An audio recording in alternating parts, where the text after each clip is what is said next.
भगवन् विश्वेश्वराय महादेवाय त्र्यम्बकाय त्रिपुरान्तकाय त्रिकाग्निकालाय कालाग्निरुद्राय नीलकण्ठाय मृत्युञ्जयाय सर्वेश्वराय सदाशिवाय श्रीमन्महादेवाय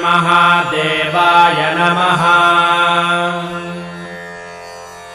नमो हिरण्यबाहवे सेनान्ये दिशां च पतये नमो नमो वृक्षेभ्यो हरिकेशेभ्यः पशूनां पतये नमो नमः सस्पिञ्जराय द्विषीमते पथीनां पतये नमो नमो बभ्रुषाय विव्याधिनेन्नानां